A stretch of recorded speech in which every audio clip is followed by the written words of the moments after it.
went to the largest religious annual gathering in the world.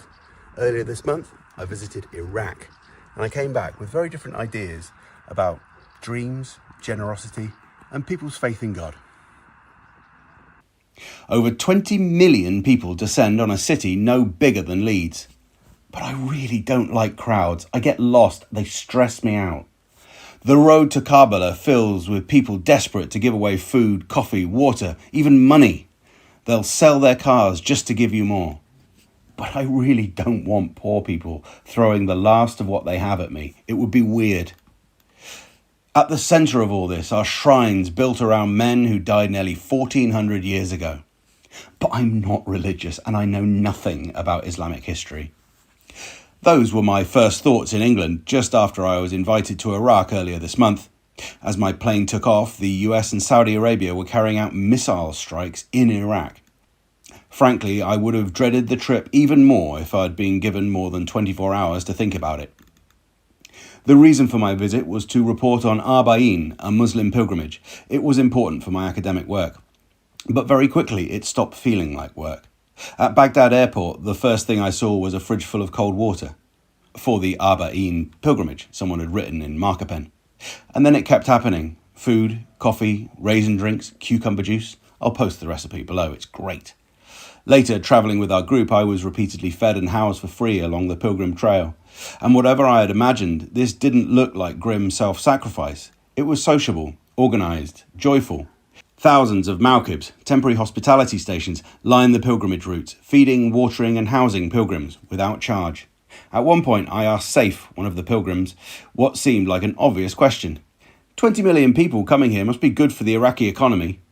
Yes, maybe, but Saif looked confused. I mean, it would be, except they give everything away. We complain a lot about festivals becoming too commercialised. If one ever warranted a bit more commercialisation, it was Arbaeen. There was something genuinely strange about encountering an enormous gathering in which so much activity wasn't organised around extracting money from the people attending it.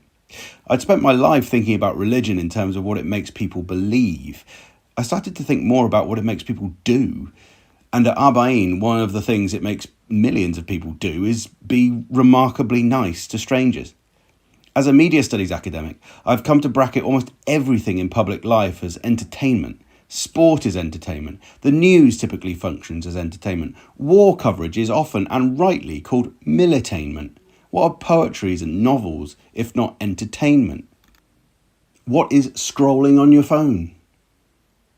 Arbaeen has media teams too, very sophisticated ones, but the event itself didn't seem to exist for an audience.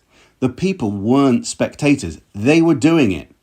And millions would still be doing it even if nobody was filming. They were doing it before smartphones. They did do it. Our translator Malik remembered walking the route in 2003 and 2004, despite rumours that the path had been mined and water stations poisoned by Saddamists. They walked anyway. The shrines themselves are something else. Inside, light fractures across countless pieces of mirrored glass. Chandeliers, tiles, patterns and calligraphy cover almost everything inside the palatial buildings, which are more like huge temples than the little watery Make-A-Wish fountains I thought of as shrines before I went. I don't know if it was just the tiredness, but at the Al-Abbas shrine I was reminded of a little crystal that I'd owned as a child. It was probably worth about 50p.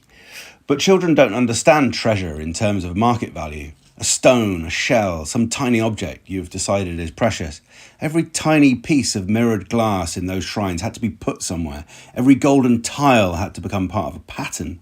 Imagine taking billions of tiny little loved things and assembling them in one place as an expression of devotion. The shrines felt as though somebody had tried to construct heaven. Somewhere in this train of thought, I remembered the mysterious cities of gold. If you were a kid in the 1980s, you might remember it too. That story took place in the Americas, but it is Iraq that is the real cradle of civilization. Much of ancient Mesopotamia lay within modern Iraq. Sumer, Akkad, Babylon, Assyria, some of humanity's earlier cities. And suddenly the Iraq in my own head, Saddam, sanctions, ISIS, looked strangely small. None of it was imaginary, but it was 40 years sitting on top of 5,000. In Karbala, I watched 6 men carrying a coffin towards the shrine of Imam Hussein. It was marked Basra. Basra is 500 kilometers away. I don't know how much of that journey the men themselves had made on foot, but the destination mattered. Hussein was defeated and killed at Karbala nearly 14 centuries ago, yet millions of people still travel in his name. The rulers who killed him are long gone. Saddam, who later tried to suppress his commemoration, is gone too.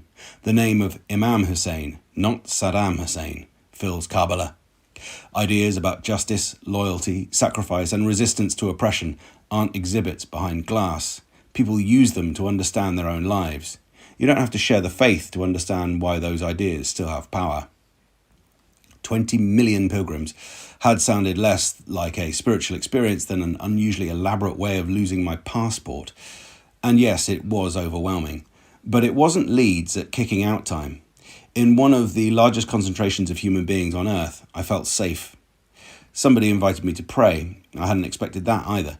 At one of the holy sites, some of the Muslims travelling with us explained that this was a place where I could pray for something I wanted. I couldn't think of anything. I didn't have some great objective I wanted God to deliver.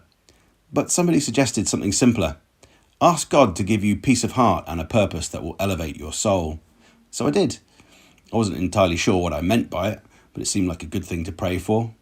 And then I started dreaming, much more vividly than usual. Some of the dreams were extraordinarily clear. A couple even seemed to contain messages as though from somewhere else. I did not go to Arbaeen and undergo a religious conversion, and I'm wary of retrofitting mystical explanations onto what happens in the brain when you fly somewhere unfamiliar, sleep irregularly, and spend a week immersed in something like this. But the sequence is strange enough that I don't particularly want to explain it away either. Back in England, my mind is a little quieter. I've scrolled less. I've taken a few weeks away from pubs. And next Sunday morning, I might even wander through the local field and pop into the local church. Alhamdulillah. I just came across this brilliant summary by Mint Press of Arbaeen and how the United States with Saudi bombed it at the very beginning of my trip. Despite the U.S. and Saudi Arabia carrying out more than 30 airstrikes across Iraqi cities Wednesday and Thursday, hitting Resistance Popular Mobilization Forces headquarters, as well as volunteer rest stations set up for the pilgrims of Arbaeen, the pilgrims are out in their millions. At least 20 Iraqis were killed in the latest aggression, and this is not the first time that terror attacks have targeted Arbaeen. ISIS and Al-Qaeda have targeted Arbaeen before with car bombs, suicide attacks, and roadside explosives. Yet the pilgrims for Arbaeen are undeterred. It's estimated that over 22 million people are here, with more than 5 million coming from outside Iraq. Pilgrims say that it's because of the message of Arbaeen. You can martyr our people, you can kill our people, but you can't bury our principles, you can't bury our spirit.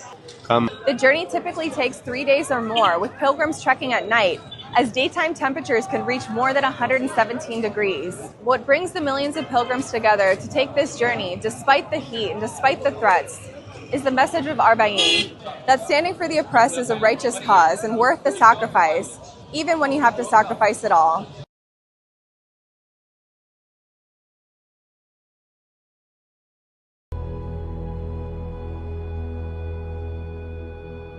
I've investigated some big conspiracies. Some went really well. By the national security state in the United States. Others went weird. Join me, Matthew Alford, on YouTube for short films and commentary on conspiracies, power, and propaganda.